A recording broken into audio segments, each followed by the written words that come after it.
નમસ્કાર મિત્રો, હું રાજેશ ભાસ્કર આપ સૌનું યુટ્યુબમાં આપણી આ ચેનલ પર સ્વાગત કરું છું.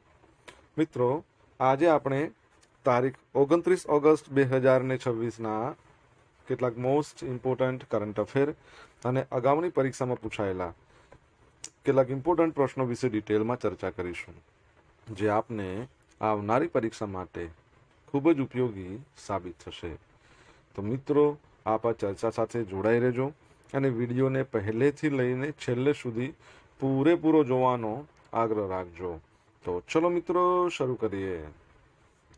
શરૂઆત કરતા પહેલા જણાવી દઉં કે જો તમારે આપણી આ યુટ્યુબ ચેનલને સબસ્ક્રાઇબ કરવાનું બાકી હોય તો ચેનલને સબસ્ક્રાઇબ કરજો, નોટિફિકેશન બેલ આઇકોનને પ્રેસ કરીને, અને જો તમને વિડીયો પસંદ આવે તો વિડીયોને લાઇક કરજો, પરંતુ વિડીયોને શેર કરવાનું ના ભૂલતા. તમારા જેટલા પણ મિત્રો જેઓ કોમ્પિટિટિવ એક્ઝામની તૈયારી કરી રહ્યા છે એ બધા મિત્રો જોડે આ વિડીયોની લિંકને અત્યારે શેર કરો, તમે જે તે સોશિયલ મીડિયા એપ્લિકેશન વાપરતા હો એમાં. ચલો તો શરૂઆત કરીએ. સૌપ્રથમ જોઈશું અગાઉની પરીક્ષામાં પૂછાયેલા સામાન્ય વિજ્ઞાનના પ્રશ્નો, જેના જવાબો તમારે મને કમેન્ટ બોક્સમાં લખીને જણાવવાના છે. વિડીયોના લાસ્ટમાં જ્યારે હું તમને આ દરેક પ્રશ્નના જવાબ જણાવું ત્યારે તમારે ચેક કરવાનું છે કે તમે આપેલા પ્રશ્નો જવાબમાંથી કેટલા પ્રશ્નો જવાબ સાચા છે, અને જેટલા પણ પ્રશ્નો જવાબ સાચા હોય એનો આંકડો તમારે કમેન્ટમાં લખવાનો કે 10માંથી આટલા સાચા છે. ડેઇલી જીકે ટેસ્ટમાં આપણે રોજ 10 પ્રશ્નો પૂછીએ છીએ, એમાંથી 5 પ્રશ્નો સામાન્ય વિજ્ઞાનના હોય છે, બાકીના જે 5 પ્રશ્નો છે એ ગુજરાતના ઇતિહાસના છે. તો તમે તમારા આન્સર આપો નીચે કમેન્ટ બોક્સમાં, અને હું આજના કરંટ અફેરનો પ્રથમ પ્રશ્ન છે એની શરૂઆત કરું છું.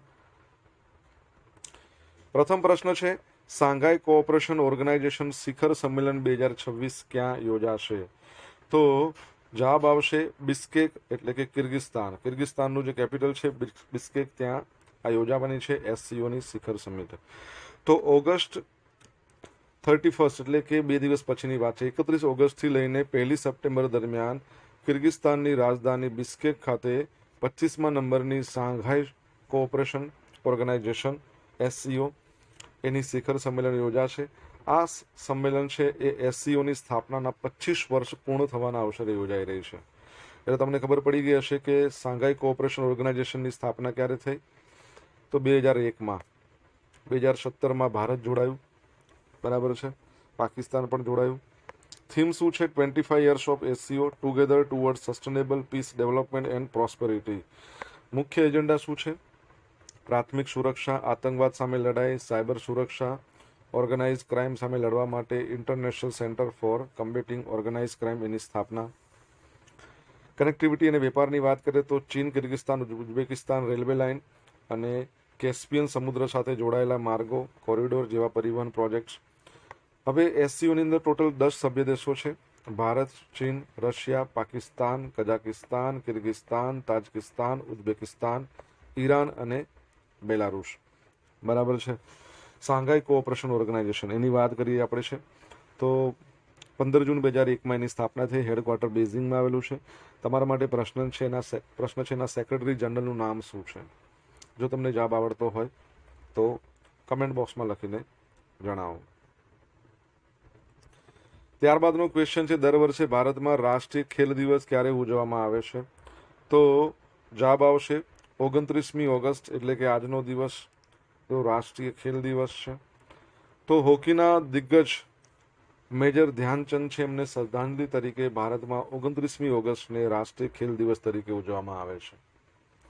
2012માં આ દિવસને પ્રથમ વખત ભારતના રાષ્ટ્રીય રમત દિવસ તરીકે નિયુક્ત કરવામાં આવ્યો હતો અને ઉજવવામાં આવ્યો હતો. રાષ્ટ્રપતિએ આ પ્રસંગે મેજર ધ્યાનચંદ ખેલરત્ન પુરસ્કાર, અર્જુન પુરસ્કાર, દ્રોણાચાર્ય પુરસ્કાર, ધ્યાનચંદ પુરસ્કાર જેવા રમત પુરસ્કારો આપે છે. મેજર ધ્યાનચંદની વાત કરીએ તો જન્મ 29મી ઓગસ્ટ 1905ના રોજ અલ્હાબાદમાં થયો હતો, અને તેમણે એ સમયના મહાન હોકી ખેલાડી હતા. તેઓ હોકી ખેલાડીના સ્ટાર અથવા તો જાદુગર તરીકે જાણીતા હતા, કારણ કે એમના સમયગાળા દરમિયાન ભારતની ટીમે 1928, 1932, 1936 દરમિયાન ઓલિમ્પિકમાં ગોલ્ડ મેડલની હેટ્રિક મેળવી હતી. તેઓએ 1926 અને થી લઈને 1949 સુધી 23 વર્ષ આંતરરાષ્ટ્રીય સ્તરે રમ્યા હતા, અને તેમણે તેમની કારકિર્દીમાં ટોટલ 185 મેચ રમીને 570 ગોલ કર્યા હતા. બરાબર છે. હોકીના જાદુગર, એમની આત્મકથાનું નામ તમને ખબર હોય તો કહો. અને હવે તો ભારતમાં જે સર્વોચ્ચ રમતગમત પુરસ્કાર આપવામાં આવે છે એનું નામ પણ મેજર ધ્યાનચંદ છે. આ વર્ષે કોઈને આપવામાં આવ્યો નથી. પહેલાં એનું નામ રાજીવ ગાંધી ખેલરત્ન પુરસ્કાર હતો અને ભૂતકાળમાં એટલે કે શરૂઆત જ્યારે થઈ 1991-92માં ત્યારે વિશ્વનાથ આનંદને આ પુરસ્કાર આપવામાં આવ્યો હતો. ઓકે, આગળ વધીએ. કઝિયા લીઝ મેઝો બન્યા મિસ યુનિવર્સ ઇન્ડિયા 2026.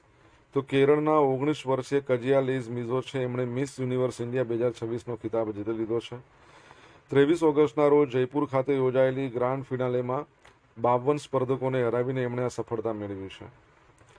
પૂર્વ વિજેતા મણિકા વિશ્વકર્મા છે, એમણે અમને તાજ પહેરાવ્યો છે.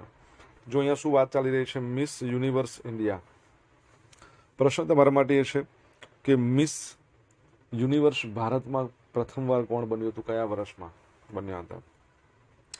કઝિયા નવેમ્બર 2026માં પ્યુર્ટોરિકો ખાતે યોજાનારી 75મા નંબરની મિસ યુનિવર્સ સ્પર્ધામાં ભારતનું પ્રતિનિધિત્વ કરશે. રનર્સઅપની વાત કરીએ તો first runner up Vaishnavi Ganesh, second runner up Anushree Satavalekar બન્યા છે. જજ પેનલની વાત કરીએ સુસ્મિતા સેન, ઉર્વશી રોતેલા, રિયા સિંઘા, સેલેના જેટલી, એ બધા પેનલમાં સામેલ હતા. ઓકે મિત્રો, વિડીયો પસંદ આવ્યો હોય, ભણવાની મજા આવી હોય તો વિડીયોને લાઇક કરો, તમારા મિત્રો જોડે વિડીયોની લિંકને શેર કરો. આપણી બંને યુટ્યુબ ચેનલ રાજેશ ભાસ્કર 2ને સબસ્ક્રાઇબ કરો, નોટિફિકેશન બેલ આઇકોનને પ્રેસ કરીને. જો તમારે ડેલી કરંટ અફેરની પીડીએફ જોઈતી હોય તો આપણી ટેલિગ્રામ ચેનલ છે, એને જોઈન કરી લો. ડેલી કરંટ અફેરની પીડીએફ તમને મળશે, સાથે તમને પોલ્સ પણ રમવા મળશે. અમદાવાદમાં ત્રિદિવસીય સંસ્કૃત સપ્તાહ મહોત્સવ અંતર્ગત કઈ યાત્રાનું આયોજન કરવામાં આવ્યું હતું? તો સંસ્કૃત ગૌરવ યાત્રા. તો ગુજરાત રાજ્ય સંસ્કૃત બોર્ડ દ્વારા આયોજિત ત્રિદિવસીય સંસ્કૃત સપ્તાહ મહોત્સવ અંતર્ગત અમદાવાદ જિલ્લા શિક્ષણ અધિકારીની કચેરી દ્વારા અમદાવાદમાં ભવ્ય સંસ્કૃત ગૌરવ યાત્રાનું સફળ આયોજન કરવામાં આવ્યું હતું. શ્રી સ્વામિનારાયણ ઇન્ટરનેશનલ સ્કૂલથી પ્રારંભ થયેલી આ યાત્રામાં 2000થી વધુ વિદ્યાર્થીઓ ઉત્સાહભેર જોડાયા હતા. શરૂઆત અને અતિથિઓ યાત્રાનું પ્રસ્થાન ભારત માતા પૂજન, વેદ પૂજા, શંખનાદ સાથે કરવામાં આવ્યું હતું, જેમાં સ્વામી પ્રેમ સ્વરૂપ શાસ્ત્રીજી, ધારાસભ્ય શ્રી જીતુભાઈ પટેલ સહિત મહાનુભાવો ઉપસ્થિત રહ્યા હતા. જો સંસ્કૃતની વાત આવી, તમને ખબર છે સંસ્કૃત દિવસ આપણે ક્યારે ઉજવીએ છીએ? કમેન્ટમાં લખો એકવાર. આકર્ષણના કેન્દ્ર 4 વેદ, પુરાણો, પ્રાચીન સંસ્કૃત ગ્રંથો, ઋષિ મુનિઓની વેશભૂષા ધારણ કરેલી વિદ્યાર્થીઓ અને સંસ્કૃત સાહિત્યના ટેબલો એ મુખ્ય આકર્ષણો રહ્યા હતા. સમાપનની વાત કરીએ તો અર્જુનાશ્રમ ખાતે વિદ્યાર્થીઓ દ્વારા સંયુક્ત ગરબા અને ગૌ પૂજન કરી યાત્રાનું ભવ્ય સમાપન કરવામાં આવ્યું હતું. ઓકે, ભારતમાં 2 વ્હીલર એમ્બ્યુલન્સ શરૂ કરવા માટે કયા મંત્રાલયે ડ્રાફ્ટ નિયમો પ્રસ્તાવિત કર્યા છે? તો જવાબ આવશે માર્ગ પરિવહન અને ધોરીમાર્ગ મંત્રાલય. તમારે જણાવવાનું છે કે આના મંત્રી કોણ છે, કમેન્ટમાં લખો ખબર હોય તો. માર્ગ પરિવહન અને ધોરીમાર્ગ મંત્રાલયે ભારતમાં 2 વ્હીલર એમ્બ્યુલન્સ રજૂ કરવા માટે ડ્રાફ્ટ નિયમો પ્રસ્તાવિત કર્યા છે.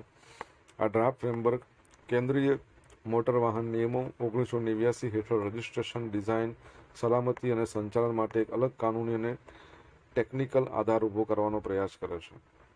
મોટર વ્હીકલ નિયમો હેઠળ કાનૂની દરજ્જો 2 વ્હીલર્સ એમ્બ્યુલન્સ હાલમાં કેન્દ્રીય મોટર વ્હીકલ નિયમો 1989 હેઠળ અલગ વાહન શ્રેણી તરીકે ઓળખાતી નથી. પ્રસ્તાવિત સુધારાઓનો ઉદ્દેશ તેમને કટોકટી, તબીબી, પરિવહન અને વ્યાખ્યાયિત નિયમનકારી માળખામાં મૂકવાનો છે. ટેકનિકલ ધોરણો અને પાલન. ડ્રાફ્ટ નિયમો જીવન રક્ષક 2 વ્હીલર એમ્બ્યુલન્સ માટે ઓટોમેટિવ ઇન્ડસ્ટ્રી સ્ટાન્ડર્ડ 209 પાર્ટ 1 2026 એ અપાવવાનો પ્રસ્તાવ મૂક્યો છે. 1 ઓક્ટોબર 2027 કે તેના પછી જેટલા પણ ઉત્પાદિત છે L2 શ્રેણીની 2 વ્હીલર એમ્બ્યુલન્સ, તો એમાં ઇમરજન્સી, ટોપ લાઇટ સહિતની જરૂરિયાતોનું પાલન કરવું પડશે. કઈ કઈ જરૂરિયાતો છે જોઈએ? રજિસ્ટ્રેશન, ફિટનેસ અને સંચાલન. પ્રસ્તાવિત માળખા હેઠળ આ વાહનોને ટ્રાન્સપોર્ટ વાહન તરીકે રજીસ્ટર કરવામાં આવશે. કેવું કે છે? ટ્રાન્સપોર્ટ વાહન. ફરજિયાત એમને ફિટનેસ સર્ટિફિકેટની જરૂર પડશે. દર 2 વર્ષે નવીનીકરણ કરાવવું પડશે. રાજ્ય સરકારો સ્થાનિક જરૂરિયાતો અને ભૌગોલિક પરિસ્થિતિના આધારે આ એમ્બ્યુલન્સ માટે ઓપરેશનલ વિસ્તાર નક્કી કરવાની સત્તા ધરાવશે.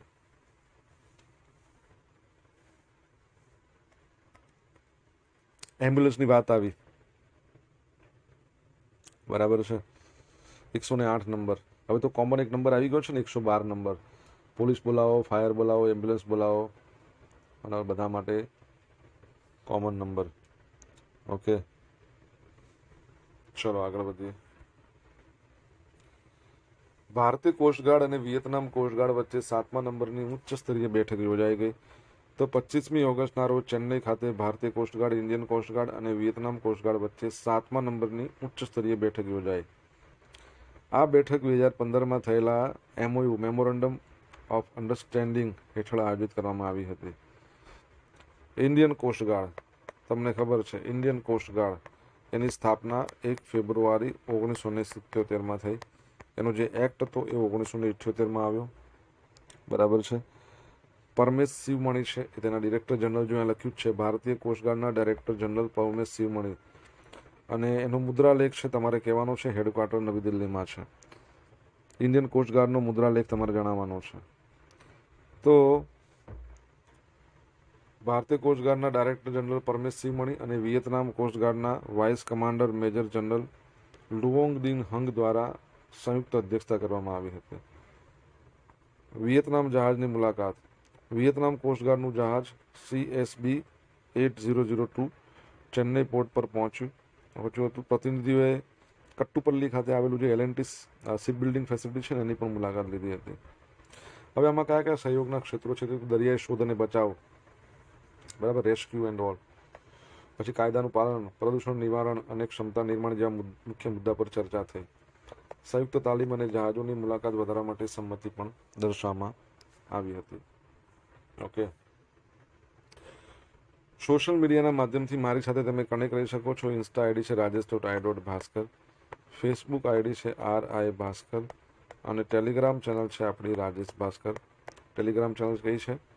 તો રાજેશ ભાસ્કર, જ્યાં તમને ડેઇલી કરંટ અફેરની PDF તો મળશે જ, સાથે તમને પોલ્સ પણ રમવા મળશે.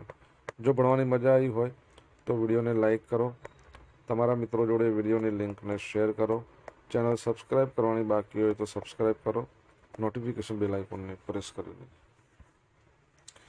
ચીને તાજેતરમાં કયા ચંદ્ર મિશનના લોન્ચિંગને સ્થગિત કરવાની જાહેરાત કરી છે?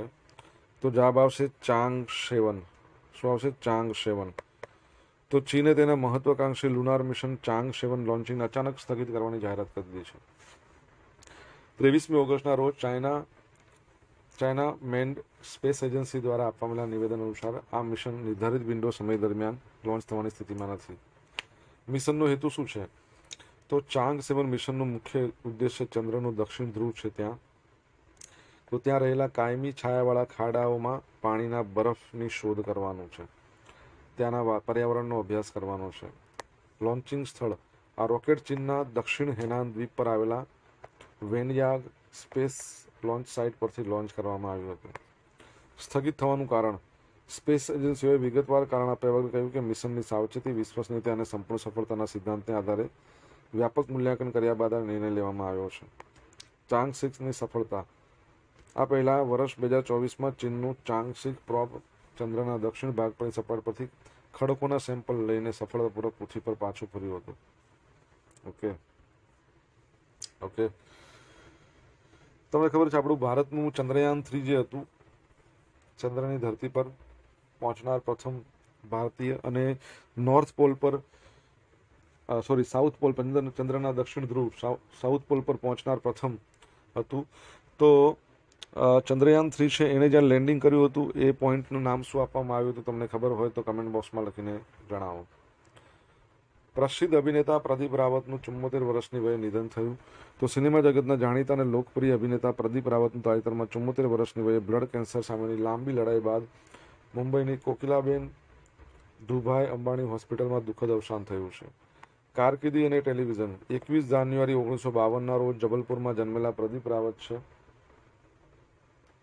તો 1985ની ફિલ્મ મેરી જંગથી ડેબ્યુ કર્યું હતું. BR ચોપરાની પ્રખ્યાત ધારાવાહિક મહાભારતમાં અશ્વત્થામાની ભૂમિકા ભજવી હતી. ઘર ઘરમાં મોટી એમને ઓળખ મેળવી હતી. યાદગાર ફિલ્મોની પાત્રો. તેમણે સરફરોશ, એમાં સુલતાનનો રોલ, લગાનમાં દેવાશીષ સોઢીનો, ગજનીમાં ખલનાયક એટલે કે મુખ્ય વિલન, આવી બધી બ્લોકબસ્ટર ફિલ્મોમાં યાદગાર અભિનય કર્યો હતો. પેન ઇન્ડિયન ખ્યાતિ. પ્રખ્યાતિ. બોલિવૂડ ઉપરાંત એમણે સાઉથની ફિલ્મોમાં પણ ધમાકો મચાવ્યો હતો. એસ રાજામૌલીની તેલુગુ ફિલ્મ સાઈ માટે એમને ફિલ્મફેર બેસ્ટ વિલનનો એવોર્ડ મળ્યો હતો. એમણે હિન્દી, તેલુગુ, તમિલ, કન્નડ, મલયાલમ, બંગાળી, મરાઠી અને ભોજપુરી ભાષાઓમાં કામ કર્યું હતું. હવે જોઈશું અગાઉની પરીક્ષામાં પૂછાયેલા સામાન્ય વિજ્ઞાનના પ્રશ્નો.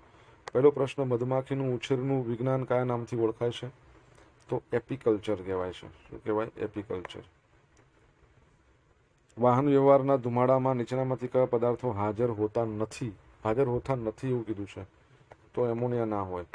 ત્રીજો પ્રશ્ન, સાપેક્ષવાદનો સિદ્ધાંત આપનાર વૈજ્ઞાનિકનું નામ? આઇન્સ્ટાઈન. બરાબર છે. ડિબેટવાળા સ્ટવમાં કેરોસીન નીચેનામાંથી પ્રવાહના કયા ગુણધર્મને કારણે ડિબેટમાં ઉપર ચડે છે? કેશાકર્ષણ. શુદ્ધ પાણી વિદ્યુત માટે કેવી રીતે વર્તે છે? તો વિદ્યુતનું અવાહક હોય. હવે જોઈશું અગાઉની પરીક્ષામાં પૂછાયેલા ગુજરાતના ઇતિહાસના પ્રશ્નો. પહેલો પ્રશ્ન, સિંધુ સંસ્કૃતિનું સૌથી મોટું ભારતીય સ્થળ કયું છે? તો સિંધુ સંસ્કૃતિનું સૌથી મોટું ભારતીય સ્થળ ધોળાવીરા. બરાબર છે. પંચમહાલ ભીલ સેવા મંડળની સ્થાપના કોણે કરી હતી? તો ઠક્કર બાપા. બરાબર. અમૃતલાલ ઠક્કર એમનું નામ. શહીદ વીર કિરારીવાલા કઈ ચળવળમાં શહીદ થયા હતા?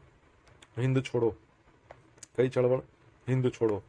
ગુજરાતમાં નાયકા આદિવાસી ચળવળની આગેવાની કોણે કરી હતી? તો રૂપસિંહ અને જોગિયા ભગતે. કચ્છમાં નીચેના પૈકી કયા બેટમાં ધોળાવીરા છે? ખાદીર બેટમાં આવેલું છે. ઓકે. હવે જોઈશું ગઈકાલે પૂછેલા પ્રશ્નો જવાબ. પહેલો પ્રશ્ન, યુપીઆઈની શરૂઆત national payment corporation of India દ્વારા કઈ તારીખે કરવામાં આવી? 25મી ઓગસ્ટ 2016. સેકન્ડ પ્રશ્ન, તાજેતરના અભ્યાસ મુજબ ખીજડીયા પક્ષી અભયારણ્ય છે કયા વિશિષ્ટ પક્ષીના પ્રજનન સ્થળ તરીકે ઉભરી આવ્યું છે? Black necked stork. હવે મિત્રો જોઈશું આજે પૂછેલા પ્રશ્નોના જવાબ. પહેલો પ્રશ્ન હતો, શાંઘાઈ કોઓપરેશન ઓર્ગેનાઇઝેશનના સેક્રેટરી જનરલનું નામ શું છે? તો નુરલાન યરમેકબાયેવ. નુરલાન યરમેકબાયેવ. સેકન્ડ નંબરનો પ્રશ્ન, મેજર ધ્યાનચંદની આત્મકથાનું નામ શું છે? The goal. ત્રીજા નંબરનો પ્રશ્ન હતો, ભારતમાંથી પ્રથમ મિસ યુનિવર્સ કોણ બન્યા હતા? તો સુસ્મિતા સેન. કયા વર્ષમાં? 1994માં. ચોથા નંબરનો પ્રશ્ન, સંસ્કૃત દિવસ ક્યારે મનાવવામાં આવે છે? રક્ષાબંધનના રોજ, અથવા તો એવું કહી શકાય શ્રાવણ મહિનાની પૂર્ણિમા. પૂર્ણિમા ખરી, પણ કયા મહિનાની? શ્રાવણ મહિનાની. ગઈકાલે હતો ને.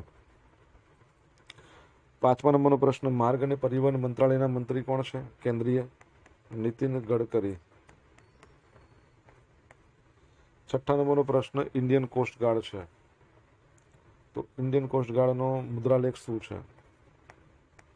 વયમ રક્ષામહ, એટલે કે વી પ્રોટેક્ટ. શું છે? વી પ્રોટેક્ટ. અમે રક્ષા કરશું.